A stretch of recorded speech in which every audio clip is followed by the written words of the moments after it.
மாப்பிள்ள மணி 12 ஆச்சு. இன்னும் 1 மணி நேரத்தில் கறிகஞ்சி வேற போட்டுருவாங்க. நீ இப்படிலாம் கேட்பேன்னு தெரிஞ்சுதான் வரும்போதே பிளாக்ல 105 பிடிச்சிட்டு வந்துட்டேன். டேய் அப்போ என்கிட்ட ஓரம் கட்டுறா, போட்டு போவோம்.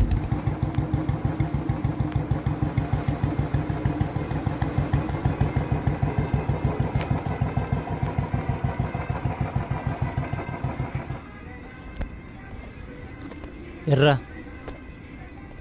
என்னடா தண்ணி பாட்டில் மட்டும் கொடுக்குற? நீ தான் அதான் குடிச்சிட்டே போதையா இருவியே.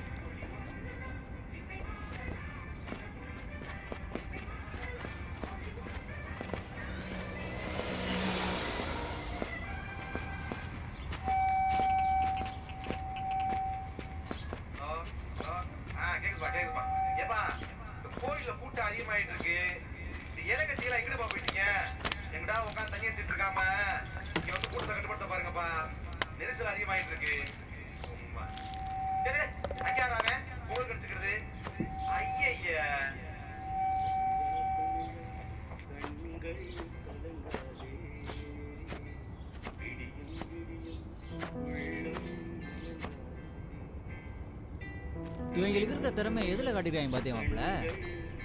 அங்கே அது என்னையா பத்துமா?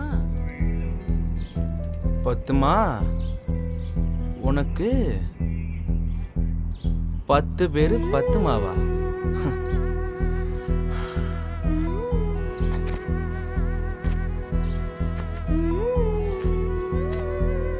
இவங்கெல்லாம் பொண்ணுங்களை வெறும் காமத்துக்கான விளம்பரம் தான் நினைச்சிட்டானுங்களே. இந்தியாவில் அப்பார்ட்மெண்ட்டில், பஸ்ஸில், ட்ரெயினில், பண்ண வீட்டிலலாம் தான் யாருக்குமே தெரியாமல் பொண்ணுங்களை கற்பழிச்சாங்கன்னா, இப்போது இந்த மாதிரி பொதுவான இடங்கள்லையும், பப்ளிக் பாத்ரூம்லையும், தெருக்கு தெரு இருக்கிற பஸ் ஸ்டாண்ட்லையும் இப்படி பெண்களோட மார்பங்களையும் பெண்ணுறுப்பையும் அசிங்கமாக வரைஞ்சி வச்சு எல்லாத்துக்கும் தெரிகிற மாதிரி வேற பெண்களோட கற்பழிக்க ஆரம்பிச்சிட்டானுங்க. நாமளும் ஒரு பொண்ணை ஒருத்தன் கற்பழிச்சான்னு செய்தி கேட்டோடனே நம்மளை மற்றவங்கிட்ட நல்லவன் அடையாளப்படுத்திக்கிறதுக்காக அவனுக்கு எதிராக ஃபேஸ்புக்லேயோ இல்லை ட்விட்டர்லேயோ 4 கருத்தை போட்டுட்டு இந்த மாதிரி அசிங்கமாக வரைஞ்சி வச்சுக்கிறத பார்த்துட்டு உள்ளுக்குள்ளே எச்சத்தனமாக சிரிச்சு தான் போயிட்டு இருந்திருக்கோம். டேய் லூசு, ஒரு கட்டையும் போட்ட அப்படி உளறிக்கிட்டு இருக்க.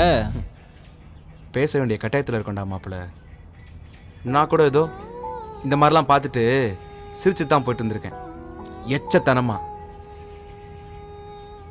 நேற்று காலையில் 6 வயசான என் அக்கா பையன் ஒரு பப்ளிக் பாத்ரூமில் எவனோ அசிங்கமாக வரைஞ்சி வச்சிருந்த ஒரு பெண்ணுறுப்பை பார்த்து அது என்ன மாமான்னு கேட்குற வரைக்கும் அவன்கிட்ட நான் எதுவுமே சொல்லாமல் தூக்கிட்டு வந்துட்டேன். ஆனால் அவன் நேற்று என்கிட்ட கேட்ட அந்த விஷயத்த வேறு யார் மூலமாவது கேட்டு தெரிஞ்சுக்கிட்டு இப்போயே மனசுக்குள்ளே தப்பான எண்ணத்தை வளர்த்துக்குவானோன்னு பயமாக இருக்குடா.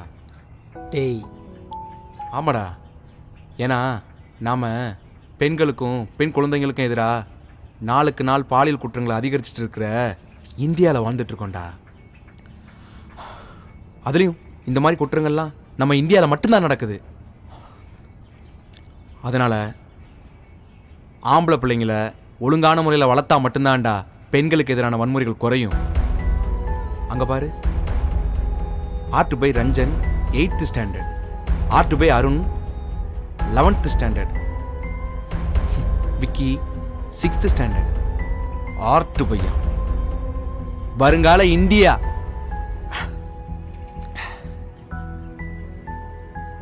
தோ இது மூலமா தானே அவன் அம்மா அவனுக்கு பால் ஊட்டி பசியாத்திருப்பா. தோ அது மூலமா தானே அவன் ஆத்தா பெரு வழியோட முக்கி பெத்திருப்பான்றதை மறந்துட்டு வரைஞ்சிருக்கான் பாரு பையன். அவன் ஆத்தா அக்கா தங்கச்சிங்களுக்கு இருக்கிற அதே உடம்பு தான் மற்ற பொண்ணுங்களுக்கு இருக்குன்றதை ஏன்டா மறந்துடானுங்க? டேய் ஏன்டா இவ்வளோ எமோஷன் ஆகுற? இப்படி பேசுகிறதுனால அதை கேட்டு எவனும் திருந்துட போகிறாங்களா என்ன?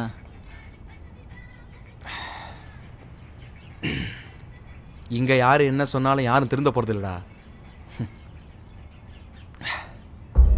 இந்த நாட்டில் வெட்ட வெளியில் பிய்ய பெல்றது தப்புன்னா இந்த மாதிரி பொது இடங்களில் பெண்களை அசிங்கமாக வரைஞ்சி வைக்கிறது பெரிய குற்றம்டா. இந்த மாதிரி பெருங்குற்றங்களுக்கான நடவடிக்கைகளும் தண்டனைகளும் பெரிய அளவில் இருந்தால் மட்டும்தான் இவனுங்கெல்லாம் திருந்துவானுங்க.